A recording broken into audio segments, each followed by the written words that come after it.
Oh, ano pa? Ano pa ang pag-uusapan natin? Nako po, ito maganda rin to, mga bossing, itong itong balitang ito ng SMNI. Oh, kaibigan ko to eh. Oo.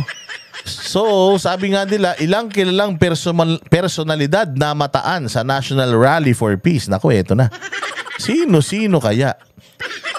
Sino-sino kayang mga personalities etong nakita? Ito kayang mga personalities na to ay pro-government or anti-corruption. O kasi hindi naman tayo anti-government eh.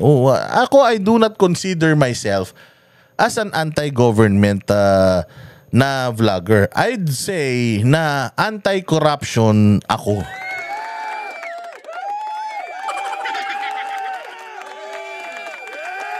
Oo.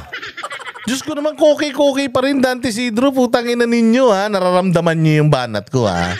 Nagsisipunta kayo dito ha. Nararamdaman ninyo. Bilang na ang araw mo. Gago. Bilang na talaga araw ko, Dante Isidro. Bilang na talaga ang araw ko. Putang ina, ilang araw na lang birthday ko na. Baka gusto mo imbitahin pa kita, pakainin kita ng ng magmumug ka ng ipin.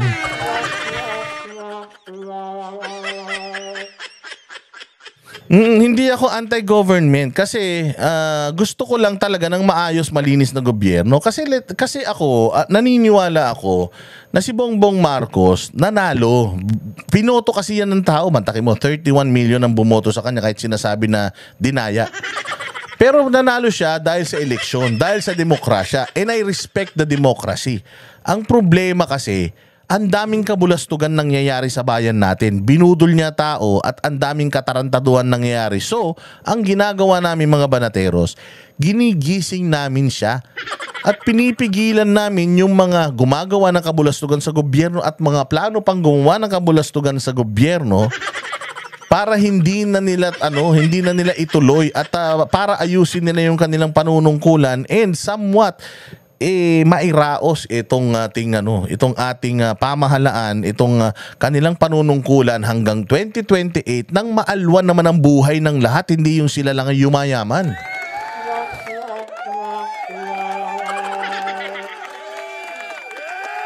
Yun ang gusto natin. Yun ang gusto natin mga bossing, na sana magising sa katotohanan. Ito si Bongbong Marcos, alisin na yung pinsan niya dyan na magnanakaw. Di umano, at yung mga aliporis niya na mga magnanakaw din, di umano, alisin niya na at magtrabaho na siya para sa Pilipinas, hindi yung pa-vlog-vlog siya.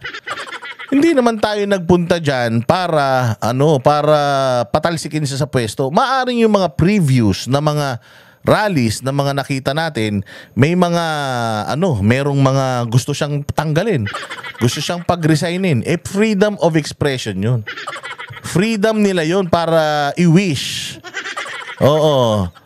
Freedom nila yon para i-wish mga bossing na itong si Bongbong Marcos sana mag-step down na lang dahil hindi na sila masaya. Kanya-kanya naman yan. Pero ako personally, mas gusto ko na matapos si Bongbong Marcos kasi ayaw ko na nakakaugalian ng mga Pilipino na boto ng tanga. Tapos pag sumablay, people power. Ayaw ko nun. Pero kapag kailangan na talaga ng people power, okay ako sa people power. Pero as much as possible, mas gusto ko na ang presidente natin magtrabaho ng maayos, ayusin niya yung buhay niya, para tugunan yung mga pangangailangan natin. Mas okay sa akin yun. So, you may not agree with me. Maybe, kayo gusto nyo siyang mamatay, bangungutin, ma-overdose, kung anuman, matapilok, tapos madapa sa pako, ganun. May dala siyang kutsilyo, madulas siya, masaksak niya yung sarili niya. Nasa sa inyo yan kung ano yung gusto nyo. Kasi karapatan naman natin kung ano yung gusto nating isipin. Basta wag lang nating gawin. Diba? Pero para sa akin, mas okay sa akin na matapos niya ito, tapos ayusin niya yung mga ipinangako niya, tuparin niya. Yung mga sinasabi niya maganda ekonomiya, yung mga sinasabi niyang mura bilihin, yung mga sinasabi niyang mababa ang krimen, magkatotoo. Yun lang ang problema. Ang problema lang natin, Michelle Mangarin, kung papaano siya magigising sa katotohanan kung hindi naman siya natutulog.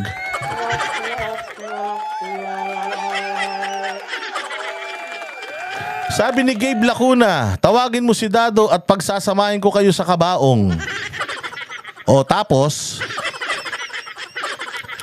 anong gagawin natin? Gabe Lacuna. Tangina naman to mga to. Yan lang ang bala nyo. Yan lang ang dala-dala nyo rito. Gago, alam mo ba yung death threat? Almusal ko yan. Tangina ninyo, Gabe Lacuna. Gago, baka sampal ka lang dyan sa bahay nyo. Baka tagahugas ka lang ng pinggan dyan, ha? Kung gusto mo na kaming patayin ni Dado, baka mamaya niyan, Gabe Lacuna, baka putang ina, sinasampal-sampal ka lang sa eskwelahan nyo dati, ha?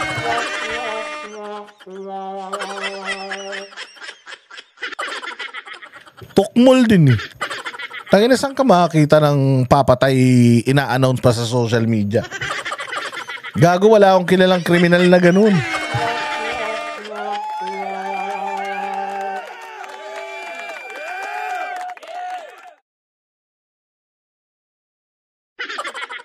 O di ba? Hanggat wala kayong hanggat wala kayong nilalagay na magandang nagawa ni BBM, sisipain ko kayo dito. Sabi ni Eric, pag wala ng argumento, papatay na lang. Gago rin, baka nga hindi pa nakakahawak ng baril yan, eh. Gusto mong patayin si Dado. Tarantado, hindi mo nga alam kung saan nakatira yun, eh.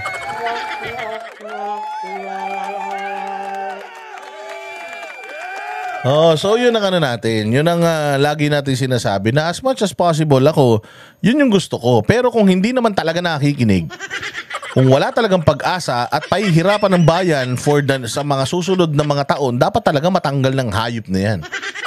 Dapat na talaga ng divine intervention dyan.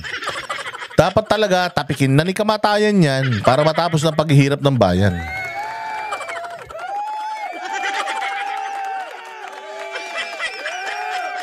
Di ba? Sabi nga ni Virginia, kaya hindi yung mayaman ng Pilipinas. Hindi, totoo yan kasi ayaw natin na ang Pilipino tanga bumoto tapos pag hindi gusto, impeachment, rally. Tapos susunod, boboto ulit ng tanga, tapos hindi na naman gusto, rally na naman. Kaya hindi na tayo umunlad kasi putangin na yan, lahat na lang na nagiging presidente, meron tayong reklamo. Minsan kahit wala naman dapat ikareklamo, nagre-reklamo pa rin tayo.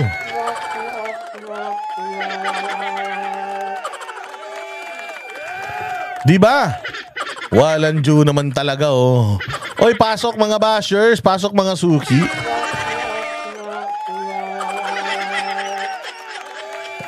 Makinig lang kayo, maganda yan, nakikinig kayo, bababuyin ko si Bongbong dito, eh. Hoy Bongbong, lalo kitang bababuyin. Ang dami mo pa nang binabayaran na mga troll, oh. Ang dami mong troll dahil sa pera ng bayan. Kaya putang ina, pasensya ka na. Sa dami mo ng troll para naman meron silang silbi, di ba? Kaya gugulpihin kita rito sa channel ko.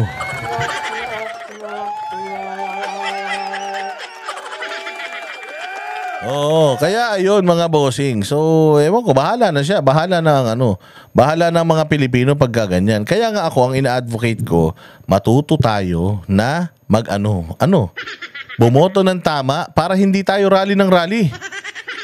Para hindi tayo absent ng absent para rumali, para hindi nasasayang ang oras natin sa social media, kakabash sa mga taga-gobyerno. Bumoto tayo ng tama para makafocus tayo sa araw-araw nating gawain, mapaunlad ang mga sarili natin. Ito namang mga ibinoto natin ng tama, magtrabaho para paunlarin din ang bayan natin.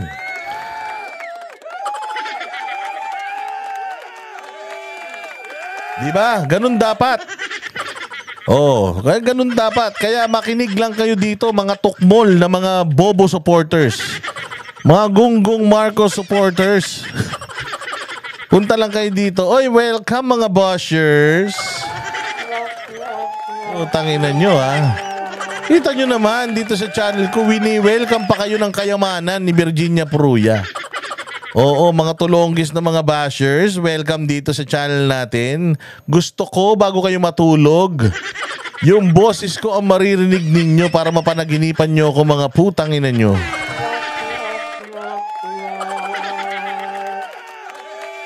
So ito, tingnan naman natin kung sinong mga personalidad ang nagpakita dito sa rally na ito na in support sa mga pinagsasabi nito ni Bongbong Marcos at malalaman natin kung uusad pa ba sa dami ng pinakitang miyembro ng INC kanina, uusad pa ba yung impeachment na pinaplano nila?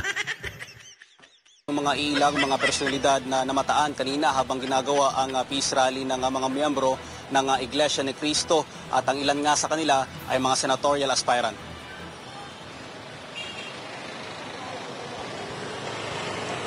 Hindi mahulugan ng karayom ang Quirino Grandstand sa sobrang dami ng tao na dumalo sa ginawang nationwide rally for peace and reconciliation na pinangunahan ng religious group na Iglesia ni Cristo o INC.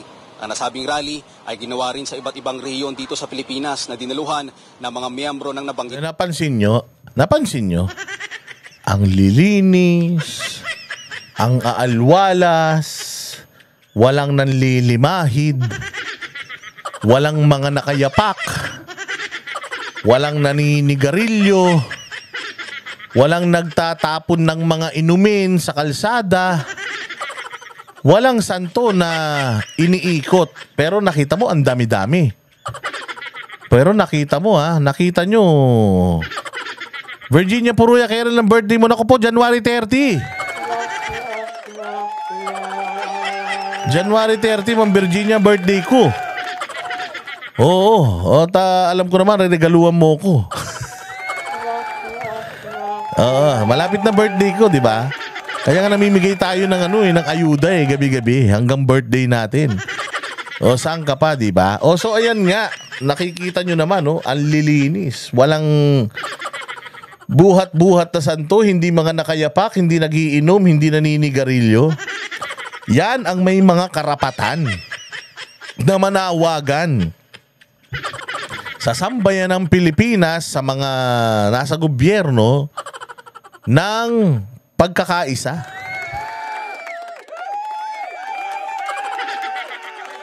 Ay, grabe si Ma'am Virginia. Mukhang paghahandaan yung yung karawang ko. Magto-27 na kasi ko, Ma'am Virginia.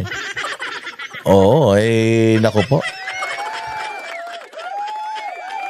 Sabi ni Mac 10, January 29 ako, happy birthday sa atin. Happy birthday sa atin, ha? Shout out dyan sa Kuwait, si Quit. So tingnan nyo naman, di ba? Ang linis-linis. Ikumpara nyo naman sa naganap nung nakaraan na translasyon. Dito, sabi ko nga sa inyo, nakakahiya. Ako, Katoliko ko Nakakahiya ang mga Katoliko dahil nananawagan sila ng ang kanilang mga buhay, mga problema, kasakitan ay mga kanilang mga kalungkutan ay maibsan dahil sa kanilang pamamanata kay Nazareno. Tapos iniwan naman nila na nanlilimahid lahat ng dinaanan nila. Tingnan mo tong mga to, napakarami nila. Natutulog din sila sa daan kanina. Naglatag sila, tutulog sila. Pero ang lilinis nila. Walang mga nakayapak, walang nagyuyosi, walang nagiinom, walang nagtatapon. May mga dala silang mga plastic na lagayan ng basura nila. Mantakin mo 2 oras lang yung kanilang peace rally. Tapos kagabi pa, meron na silang mga delegates dyan na natutulog, dyan na nagpipiknik. Hanggang kaninang umaga, uminit ang tanghali, hindi sila umalis, nagpahinga lang sila. Walang kabasu-basura.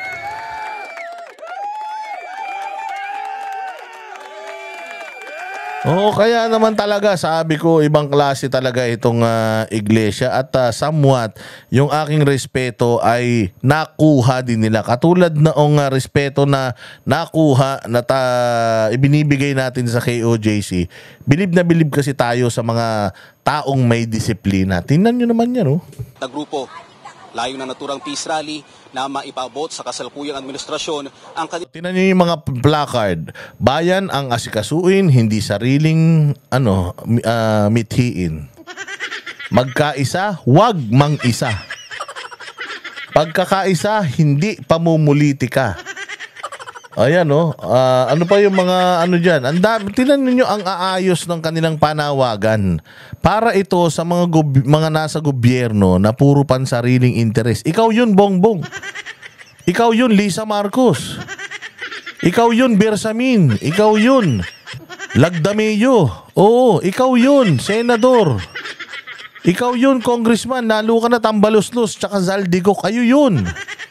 O itong panawagan na to para sa inyong mga kawatan. Oo, kaya itigil nyo na yan dahil itong dami na to, peaceful pa sila. E paano pag ang susunod na rally nila, hindi na masyadong peaceful? Not too peaceful rally. Paano na? Malaking gulo yan. Hindi nyo kayang i-contain yan. Maniwala kayo. Magpadalaman kayo ng lahat ng pulis. Sa buong krami, palabasin nyo man, hindi nyo kayang umabot ng 1 milyon, 2 milyon mahigit. O kaya bago pa man tayo makarating doon, bago pa man itong peaceful rally na ito ay maging not too peaceful and hindi na talaga peaceful, ayusin nyo na yung buhay nyo. Yan si Castro. Tanggalin nyo na sa Congress yan. Yung mga makabayad black, dapat putay na hindi na binibigyan ng mga pondo at mga proyekto yan. Tapos yung mga kontraktor na mga congressman, dapat ini-expose na natin yan. Yung inyong mga yung inyong mga COA reports, dapat isa publiko yan. Or else, naku po, delikado tong numero na to. Nilang panawagan na tigilan ng mga politiko ang mga sariling interes at magkaisa na solusyonan ang pangunahing issue ng bayan. Maliban sa mga miyembro ng INC, present din sa rally ang ilang mga kilalang personalidad. Para kay senatorial aspirant Jimmy Bondoc, kaya maraming Pilipino... Yan ay, boboto natin yan, si Jimmy Bondoc. Nakita natin yan kanina. Idol na idol natin yan, ang pogi-pogi. Lumalabas at isinisigaw ang kanilang mga hinaing. Ito'y dahil sawa na anya ang mga ito sa ginagawang paglapastangan sa konstitusyon. Ayun, mapaparinig natin sa Kongreso at sa lahat ng antas ng pamahalaan na pagod na tayo dun sa mga blatant violations of our own constitution. Blatant violations of our own constitutions. Ano yan? Unang-una sa lahat, freedom of expression. O itong INC, nagkaroon sila ng freedom to express, freedom to assemble, and freedom to protest. Congratulations sa inyo. Bilib na bilib ako sa inyo.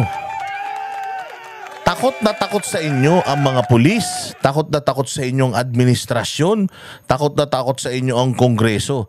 Kasi noong KOJC ang nag-demonstrate nung kanilang nag-practice ng kanilang freedom of speech, freedom of expression, freedom to organize itong mga ganitong klase ng mga pagtitipon, and freedom to protest, anong ginawa sa kanila ng mga pulis? Dinurog sila. Inukupa sila. Paglabag sa batas na ang isang pulis, pag nag-serve ng warrant, magstay doon sa lugar kung saan niya siniserve yung warrant, unlimited.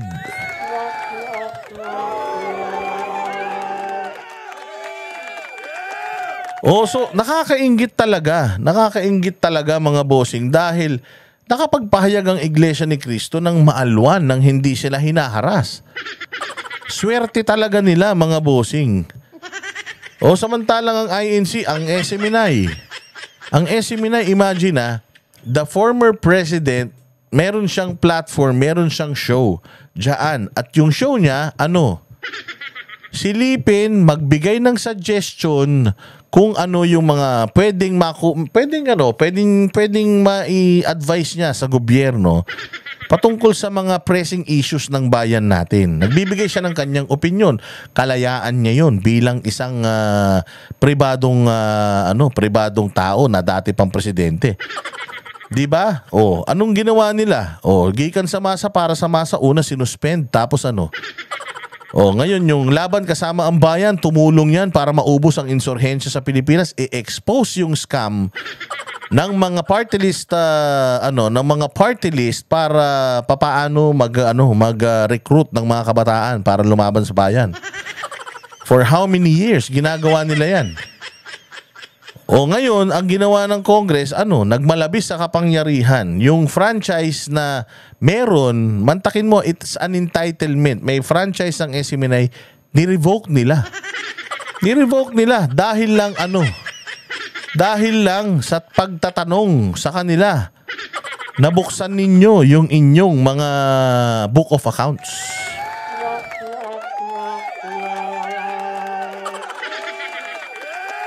Di ba? O ganun lang yan. Sabi nito, kamusta naman? Ano ang napala ng mga DDS? Malaki. Russell de la Cruz, bobo ka ba? Malaki ang napala namin. Wala na si Zaldico. Nagkagulong Congress. At ngayon, sumisinghot na yung idol mong si Gongbong Marcos. Sumisinghot na ngayon yun, Rasek de la Cruz. Malay mo, huling singhot niya na yan. O di may napala kami.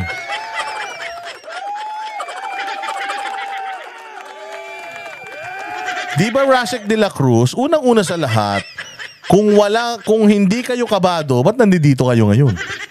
Bakit nanonood kayo ngayon?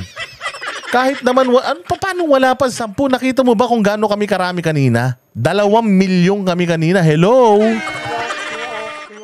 So anong ibig mo sabihin, Rasik? Putang ina, ganito katanga ang mga sabi ko nga sa'yo, nood na nood kasi ito sa mga bobong vlogger ni Marcos eh. Sabi ni Rasik de la Cruz, 10 lang daw yung mga rally ng DDS. Anong tawag mo sa rally na to? Ha? Anong tawag mo dito sa rally na to? Rally to ng Rally to ng mga Marcos, gano'n. Eh, ba't wala sila? O bakit ni isang Marcos wala tayong nakita rito? Ni isa sa administrasyon wala rito, rally nyo pala to. O so kaninong rally ngayon to? Tangang putang ina.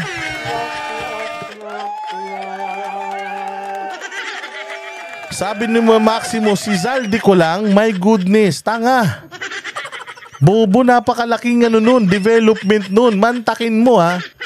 Napaka makapangyarihan daw niya ni Zaldico.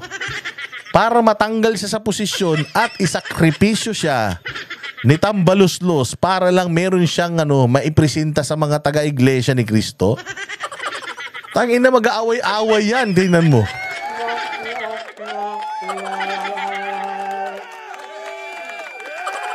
Mag-aaway-away na yan. Mantakin mo, kakampi mo, ginawa mo sakripisyo.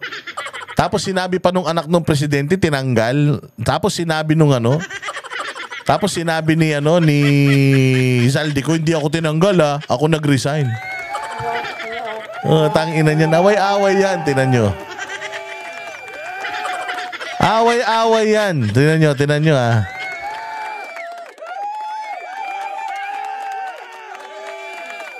Sabi niya, 2 million na INC lang ang umaten sa rally. Sabihin na natin lahat yon para kay Sara. Yun na lang 118 million na hindi umattend ang pro-government at PBBM. Talaga ba? Talaga ba? Eh bakit nung nagkaroon kayo ng rally dyan sa may nagkaroon kayo ng rally dyan sa may People Power Monument? May pondo pa yun. Tanginan nyo, wala kayong 20. Pinagsasasabi mo. Stoy, ate, ito na lang tanong ko sa'yo ha, Rasek.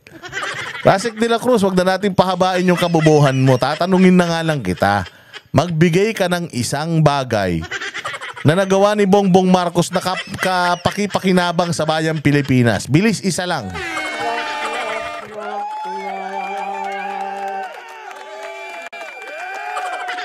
Bilis, bilisan mo. Yun lang.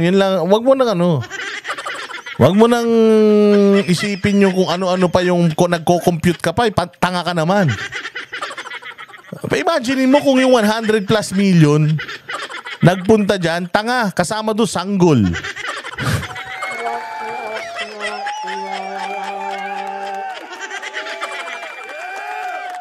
Bilisan mo. Bopols pala to eh. Ang dami pang naganap. Simultaneous yan, buong Pilipinas, Luzon, Visayas, Mindanao. Tanga, hindi lang yung 2 milyon na nandito sa Metro Manila. Meron pa sa Davao, meron sa Zamboanga, meron sa Bohol, meron sa Cebu. Tangina mo, hindi ka nagre-research. Salita ka ng salita eh.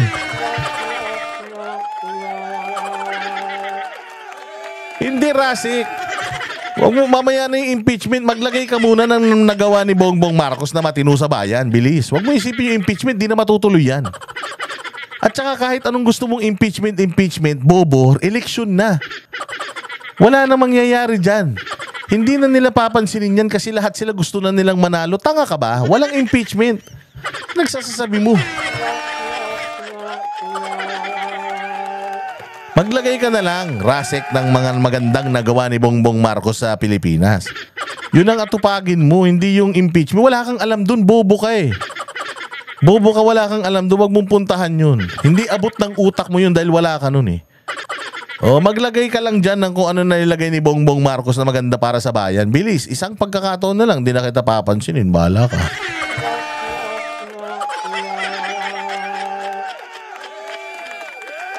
Ang bilis, wala kang alam sa impeachment. Hindi mo alam kung paano gumagana yung impeachment na yun eh. Mantakay mo may 3 impeachment na hanggang ngayon di pa umandar. Bilis.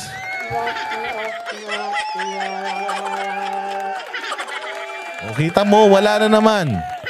Wala na naman kayong naiambag.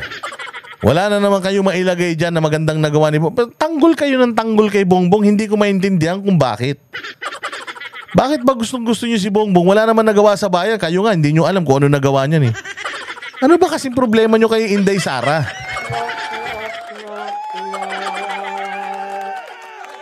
Ina itong mga to, ang tatanga niyo. Punta kayo ng punta dito, wala naman kayo alam. Putang ina, nood kasi kayo nanood kay Jared eh. Alam mo si Jared, putang ina, yung ilong lang niya ng malaki, yung utak niyan, mas maliit pa sa kulangot niyan.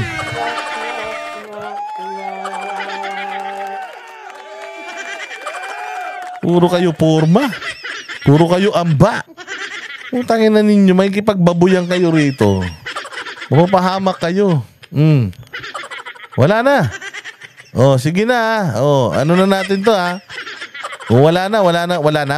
Oh, hindi nyo kaya. Wala talaga putangin na, no? Wala pang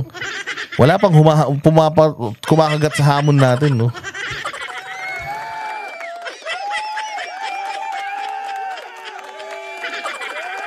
Oh, sige na. Oh, ito, diretso natin to si napakatalino nito ni Jimmy Bondoc at ako ay sana nananawagan sa inyo na alam kong iboboto niyo si Pastor Apollo Kibuloy number 52 sa balota. Sana isama niyo ito si Jimmy Bondoc. Dahil definitely magko-complement ito. O maganda ang magiging team up ni Jimmy Bondoc, Senator Jimmy Bondoc ng PDP laban at syempre ni Pastor Apollo Kibuloy.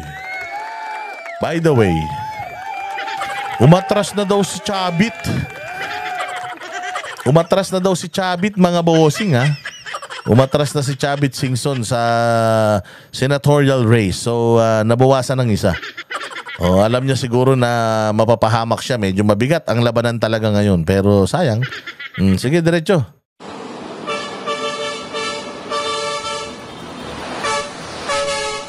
Naniniwala siya na sa pagkakataong ito, sa palagay niya ay makikinig na ang kasalukuyang administrasyon dahil sa dami ng mga Pilipinong nagrarally sa mga kalsada.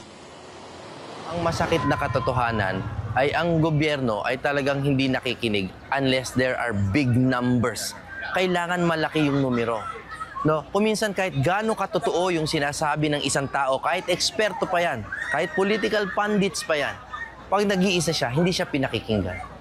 Pero pag madami, which is what we're trying to show now, nakikinig na ang gobyerno. Ay, batay, kaibigan ko. Ang laki ng salamin ha. Sige, pakinggan natin yung kaibigan natin. Ayon naman kay senatorial aspirant Vivian Velez, ang kawalan ng Wala, tumatakbo pala ng senador to si Vivian? Totoo ba? Tumatakbo si Vivian Velez ng senador? No comment. kapayapaan at magulong politika ang nag-udyok hindi lang sa mga taga-INC, kundi maging sa lahat ng mga Pilipino na mag-rally sa kalsada.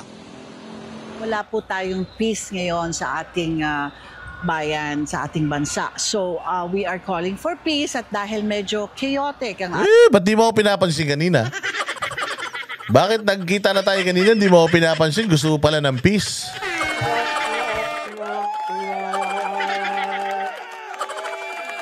Gusto mo pala ng peace? Sana kanina nung nakita mo yung Boss D. O ako na makikipagbati sa'yo, di tumatakbo ko senador ha. Gusto ko kasi ng peace sa bayan. Gusto mo pala ng peace eh. Baka naman fish cracker lang yan ha.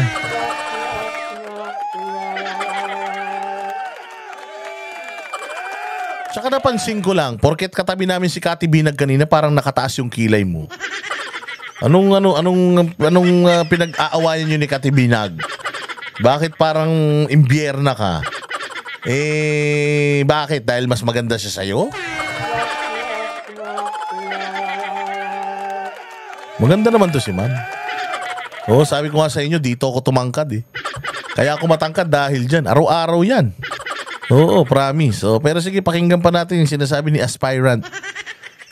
Senatorial Vivian V. Ating political landscape at this point. Administer yung Kaya panawagan niya sa administrasyon ni Marcos Jr. Marami na yung ating mga maisog at marami na at dadami pa ito. Sana yung ating panawagan, aside from peace, siguro magkakaroon lang po tayo ng peace kung bababa ang ating Pangulong Marcos. Yun lang po ang aking panawagan. Parang nahiyari siya sa sinabi niya. Magkakaroon lang daw ng peace. Pagka bumaba daw. Hindi nga bumababa yung tama eh. Follow up ng follow up eh. Paano bababa yun? Hindi bumababa eh. Laging mataas.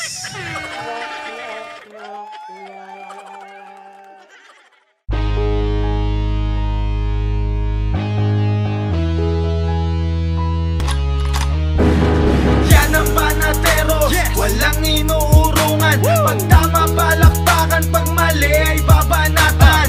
Yan ang Banateros, boses ng ordinaryo Pilipino. Banateros ay walang makakaawan, walang inuurungan.